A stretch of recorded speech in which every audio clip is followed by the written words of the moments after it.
सबूत है कि ये सच बोल रही है? झूठ भी तो बोल सकती है ना। भाभी, ये चाहे सच बोल रही हो या झूठ, हमें बस वही करना चाहिए जो सही है, और जरूरतमंद की मदद तो हमेशा करनी चाहिए, भले ही उस मदद करने के वजह से हमें मुसीबत से क्यों ना गुजरना पड़े। आपके पैसे तो नहीं मांग सकता मैं, लेकिन रमा के तो ले सकता हूं ना। रमा, पैसे दो।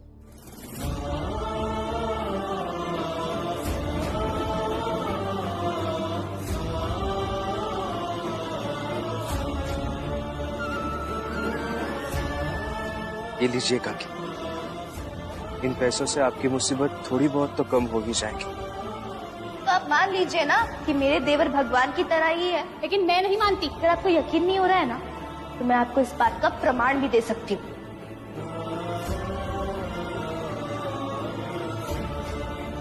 इसे रख लो भीमराव।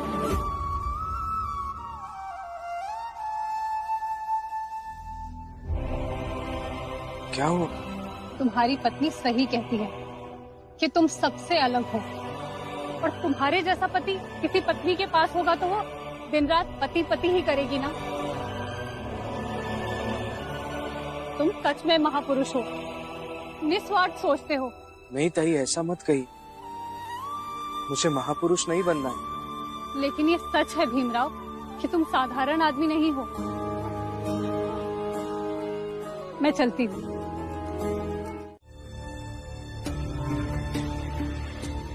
पता नहीं सुबह सुबह कहाँ चले गए, बताया भी नहीं। लो, भीम भैया आ गए।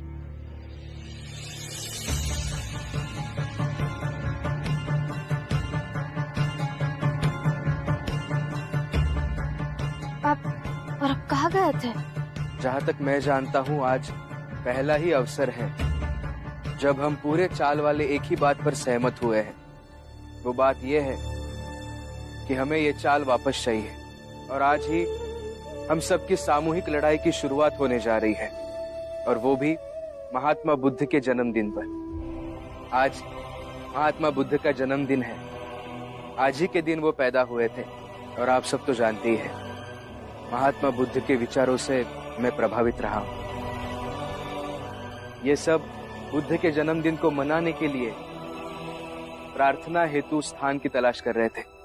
मैंने कहा, सबसे ज्यादा परेशानी अभी मेरे यहाँ है, शांति की सबसे ज्यादा जरूरत अभी यही है, तो इसलिए मैं इन सबको यहाँ लेकर आया हूँ। रमा, कुछ बिछाओ जिस पर बैठ सके।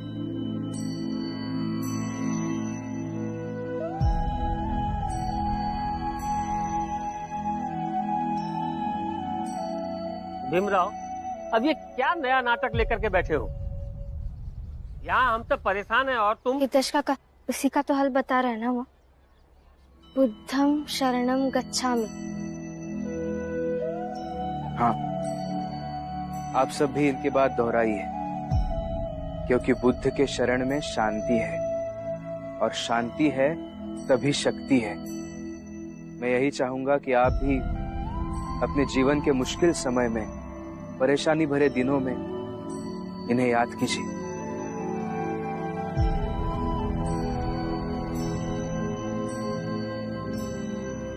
बैठो रमा।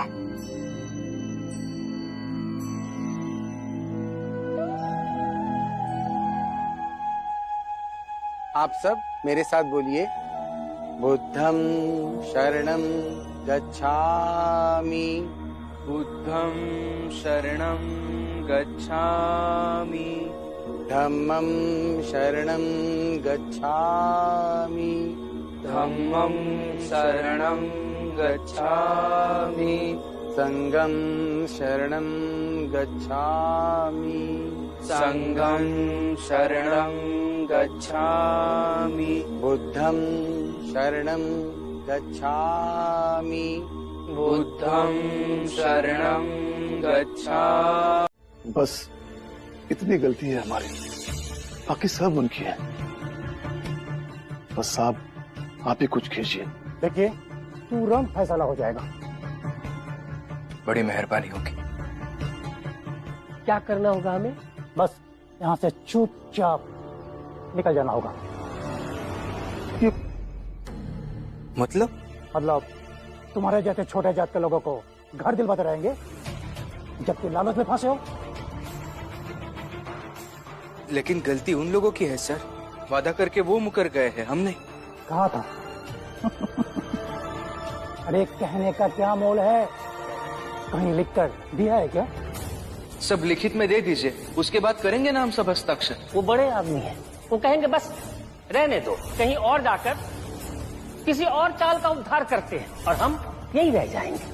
नहीं, लिख करके नहीं दिए थे, लेकिन साहब है तो उनकी बातों का मूल तो है ना। देखिए साहब, हम तब तक आपके ऑफिस से नहीं जाएंगे जब तक हमारा काम नहीं हो जाता। नहीं जाएंगे ना तो धक्के मार के निकलवा दूंगा, समझे? बाला, ओ बाला, इन छोटी जात के लोगों को बाहर निकालो। जी सर। ए, चलो तुम लोग सब लोग बाहर।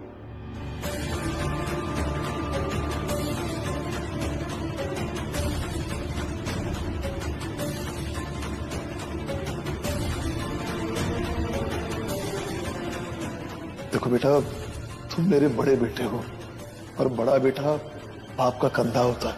मुझे उम्मीद थी कि तुम मेरा सारा बोझ अपने कंधे पे उठा लोगे। निकलिए आप सब लोग बाहर। बाला, ये लोग छोटी जात क्या है, तब से ऑफिस में आकर बहस कर रहा है, बाहर निकालो। आप कौन सी जात के हैं साहब? हमें किसी ने भी अंदर बैठने नहीं दिया। भाई, कल से हम कक्षा के भीतर ही बैठ के पढ़ेंगे।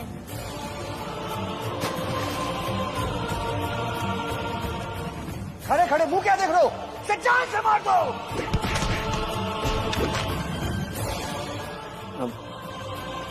बड़ी जात का हूं मैं, आप निकलिए बाहर। नहीं निकलेंगे। बड़ी जात के साहेब नहीं निकलेंगे। आपको जो करना है कीजिए।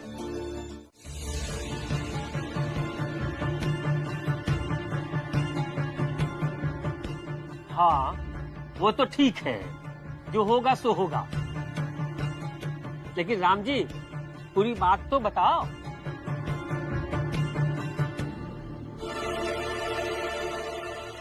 राम जी, बाला वाली बात।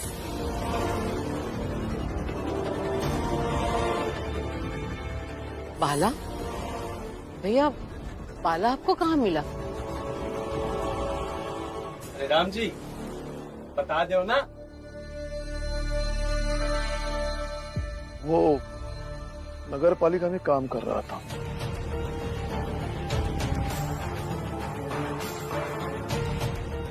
राम जी, पूरी बात बताने के लिए मैंने कहा था, पूरी बात। ये बताओ कि बाला दफ्तर में काम कर रहा है अपने को ऊंची जात का बता करके।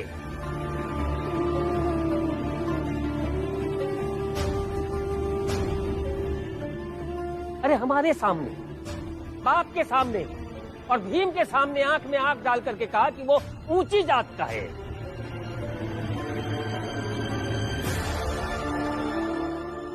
है तो।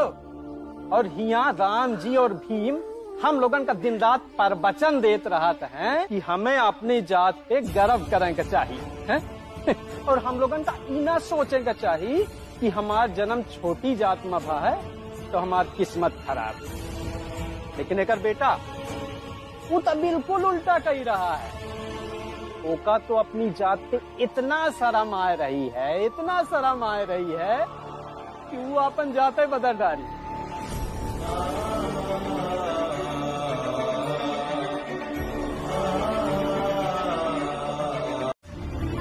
बता बाला, तुम यहाँ किस लिए आए हो?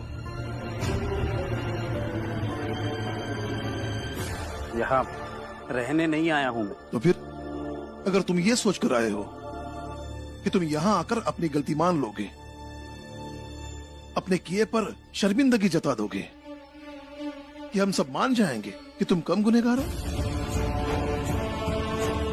कि तुम गलत सोच कर आए हो।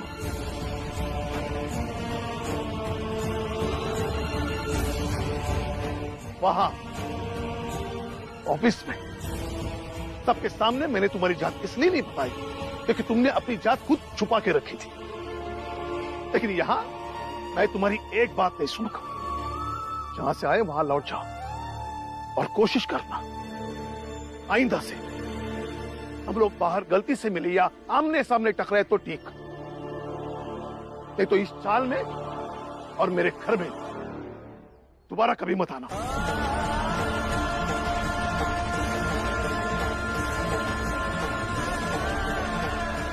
ठीक है, नहीं आऊंगा। रुको बाला,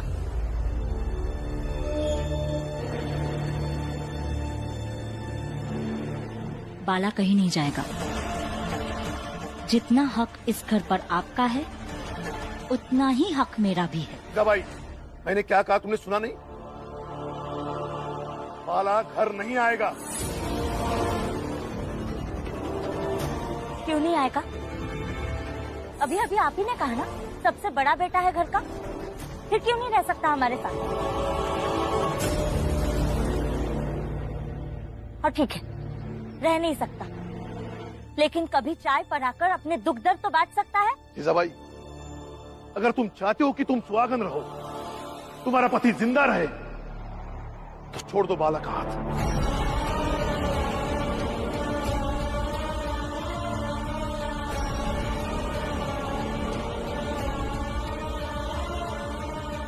जब तक मैं जिंदा हूं, बाला मेरे घर में नहीं आएगा, और ये मेरा आखिरी फैसला है। लेकिन आई, अब बहस मत कीजिए। नहीं आऊंगा बाबा आपके घर, लेकिन एक ना एक दिन आपको समझ आएगा कि आपका बाला कभी उतना भी गलत नहीं था जितना आप समझते रहे।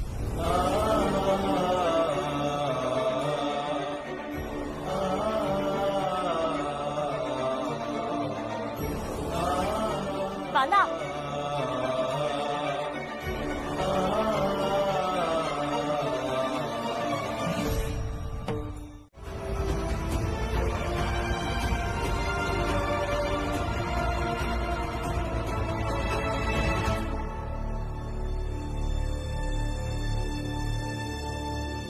क्या हुआ? बाबा, अभी तक कोई नहीं आया। एक बार थाने चल के देखते हैं क्या?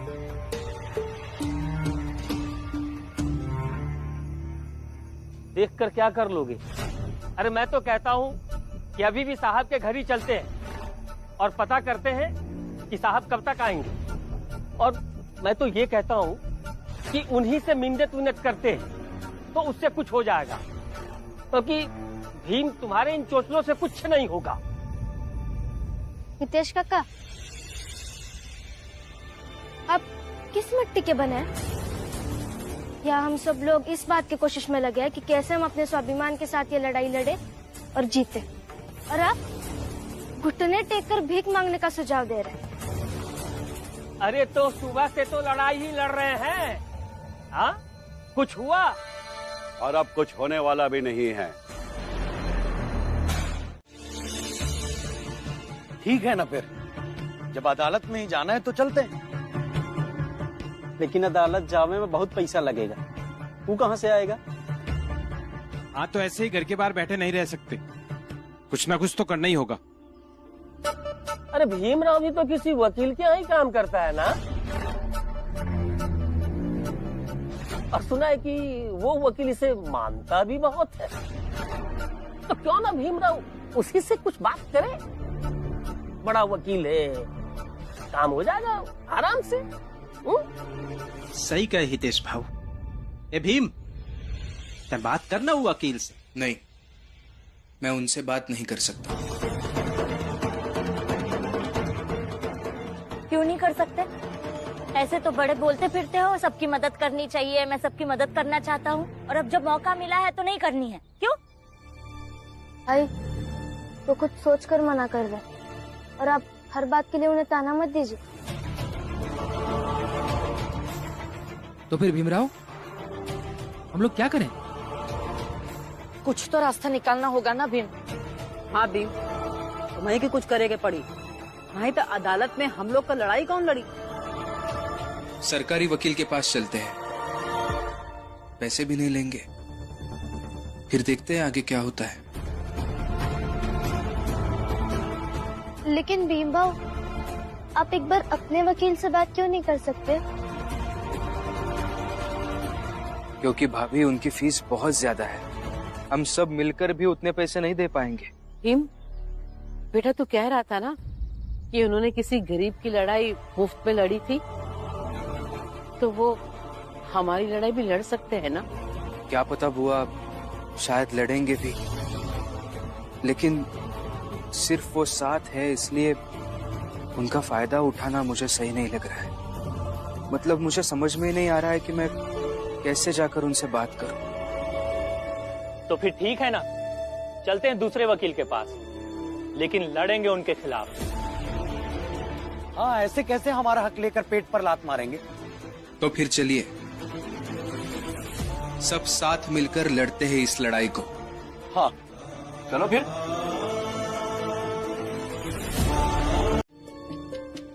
नरोत्तम। हाँ सर। ये भीम क्यों नहीं आया है? पता नहीं सर। कुछ हुआ तो नहीं कहीं? वक्त का बड़ा पाबंद है, कभी देर नहीं करता। नहीं सर, क्या बात कर रहे हैं, आलसी है, कामचोर है सर। छोटी जात और गरीब लोगों के जीवन में समस्याएं तो चलती रहती हैं, लेकिन सर ये भीमराव जानबूझकर समस्याएं उत्पन्न करता है सर, और फिर उनमें फंस जाता है। देखिए, आकर यही बोलेगा कि किसी समस्या में फंस गया। सर मैं इस भीमराव की नस नस को जानता हूँ, कॉलेज में साथ में है ना। महीने में सर 2-4 दिन कॉलेज आता है और बाकी के दिन ऐसे ही फंसे रहने का नाटक करता रहता है सर। परेशान हो गया हूँ सर। नरोत्तम, वैसे है तो ये तुम्हारा व्यक्तिगत मामला, फिर भी एक बात कहूंगा, भीम के प्रति ज्यादा जहर मत पालो, क्योंकि जहर पालने के लिए खुद के अंदर जहर रखना पड़ता है। और सोचो ना, जिस जहर के 2 बूंद से कोई आदमी की जान जा सकती है, तो जहर का स्रोत जिसके अंदर होगा उसका क्या होता होगा।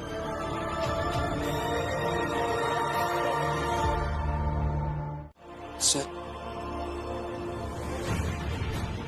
भीमराव, वैसे तो समझदार खुद को मानते हो, इतनी समझ नहीं थी कि सबसे पहले के मुझे बताते।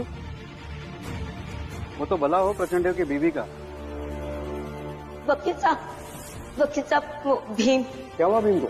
वैसे भी उल्लास जी ने जो वकील किया है वो बहुत बड़ा वकील है, हमें उम्मीद है कि वो पहली ही सुनवाई में उस चाल का काम रुकवा देगा।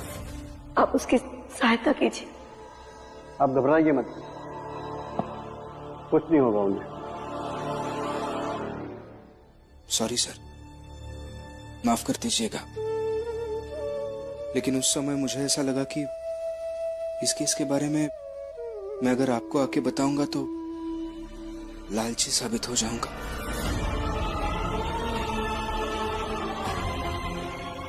बहुत सोचते हो तुम। चलो। अरे तुम सब कहाँ जा रहे हो अंदर? छोटी जात वालों को अदालत के अंदर ऐसे प्रवेश नहीं है। तुम सब यही रुको, तुम्हारा वकील जाकर अंदर बात करेगा। वकील साहब आप जाइए अंदर। अरे लेकिन हमारा केस चालू होने जा रहा है, हमारे बारे में फैसला होगा अंदर और हम बाहर रहे, ऐसा क्यों? हमसे बहस क्यों कर रहे हो? नियम यही है। मुझे नियम मत बताइए। भीमराव, अब ये बहस करने का समय नहीं है, मैं अंदर जाके देखता हूँ, तुम सब लोग यहीं रुको।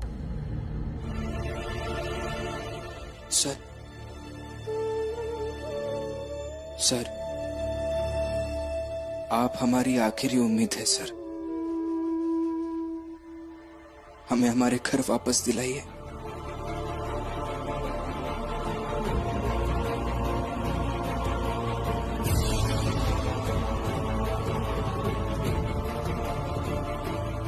भीम, वकील साहब हमारा केस जीत तो जाएंगे ना? मुझे तो नहीं लगता है, पर मैं तो अब भी कहता हूँ ये केस वेस लड़ने से कोई फायदा है नहीं। सीधे साहब का पैर पकड़ के माफी वाफी मांग ले तो उससे सब कुछ ठीक हो जाएगा। कितना बुजदिल आदमी है। जिस आदमी ने हमें घर से बेघर कर दिया, कोर्ट के सामने लाकर खड़ा कर दिया, कह रहा उसके जाके पैर पकड़ लो। वाह।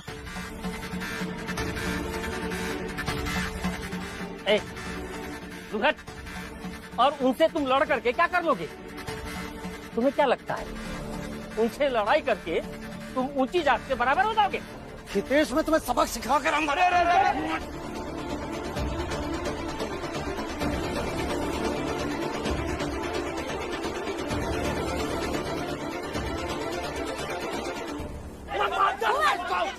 इस आदमी को बस बस, आपस में लड़ने का समय नहीं है ये, बस। अरे इस आदमी ने हमें घर से बेघर कर दिया।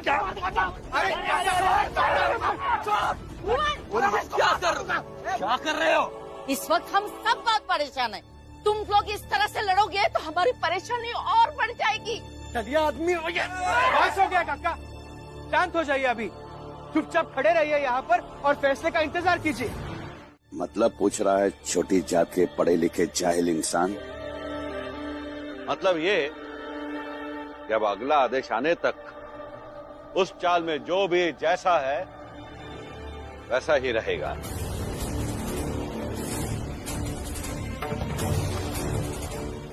इसका मतलब हम लोग बाहर रहेंगे।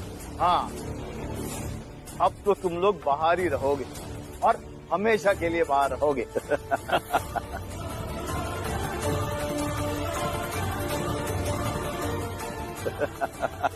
चले उल्लास जी। हाँ हाँ, हमने आप लोगों से कहा था कि आज रात को हम चाल में जश्न मनाएंगे, याद है ना? तो आज की रात हम चाल में आ रहे हैं जश्न मनाने, और तुम सब भिखमंगे अपनी ही चाल के बाहर बैठकर हमें जश्न मनाते हुए देखोगे।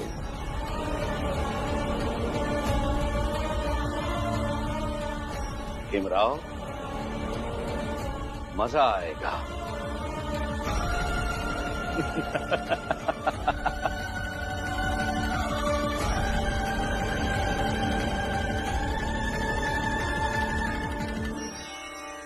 मैंने पूरी कोशिश की, पर आप सबके पास लिखित में कुछ था ही नहीं, तो अपने पक्ष में मैं कुछ साबित नहीं कर पाया।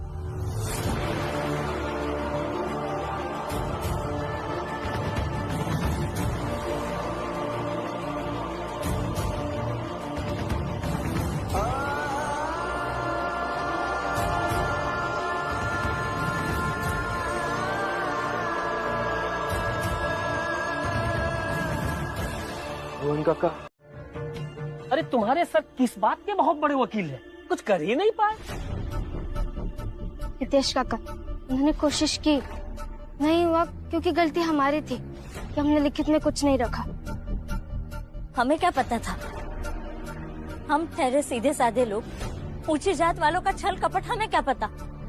हम नहीं समझ पाए, कम से कम सरकार और कानून को तो समझना चाहिए था। आई, यही बात तो भीमबाऊ भी कहते हैं और यही बात वो कब से कहते आए हैं। लेकिन आपको तो उनकी बात गलत लगती है ना, चिढ़ होती है आपको। और अगर बुरा लग रहा है तो आप इस बात की घोषणा क्यों नहीं कर देती कि आप भीमबाऊ के समर्थन में हैं?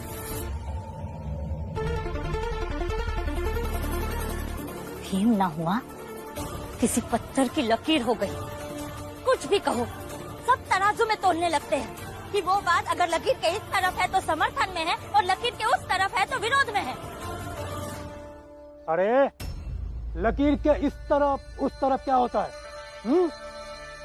तुम सब लोग लकीर के उस तरफ ही हो और इस तरफ बस हम हैं। और भीमराव, तुम चिट्ठी लिखवा कर कौन सा तूफान लाने वाले थे? क्या हुआ? कुछ हुआ? कुछ मिला?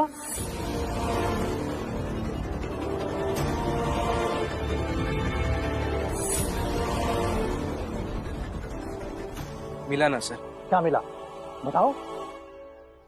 यादें मिली,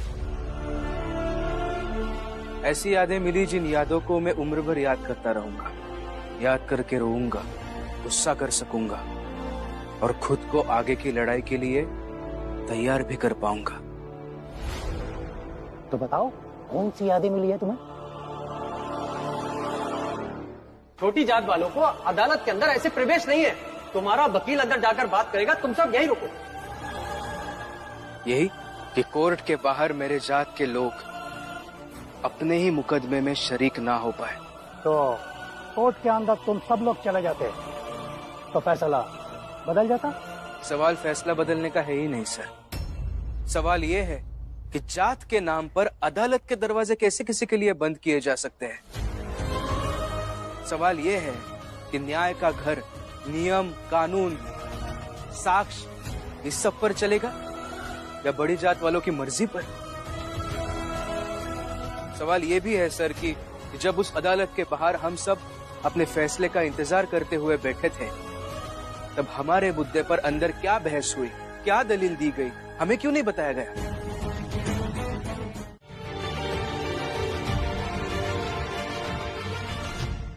मुझे ऐसा लग रहा है कि सबको भूख लगी है। अभी हम सबको ऐसा करना चाहिए कि अपने पास जितने भी पैसे हैं, सब पैसे मिलाकर सबके लिए एक साथ खाना लाना चाहिए, ताकि हम में से कोई भी खाली पेट ना रहे। वाह भीमराव, अच्छा चालाकी है। खाना खुद को है, खिलाना अपने पत्नी को है। नया नाटक शुरू कर, पैसे लाओ, सबके पैसे जमा करके खाना लाओ। वाह बढ़िया। हाँ, हितेश भाऊ सही कह रहे हैं। क्या सही कह रहे हैं? इतने समझते हो भीमराव को? उनका तो बहुत अफसोस होता है तुम लोग की बुद्धि पे। ए फुलिया, और नहीं तो क्या? अरे क्या किया इस भीमराव ने अब तक? अपने बाप और पत्नी की कमाई पर जी रहा है, निकम्मा।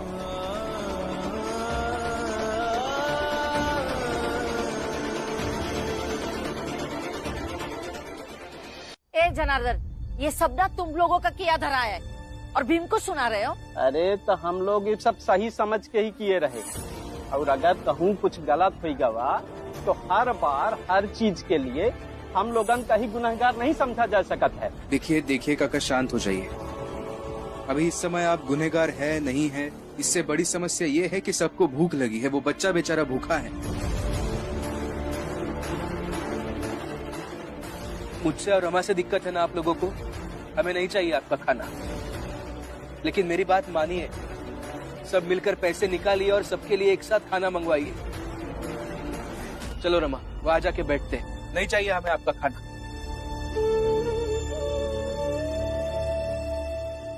आप कहा तुम लोगों के साथ और कहा? नहीं दीदी, इन्हें दिक्कत हमसे आपसे नहीं, पर आप बैठिए बैठिए बैठिए।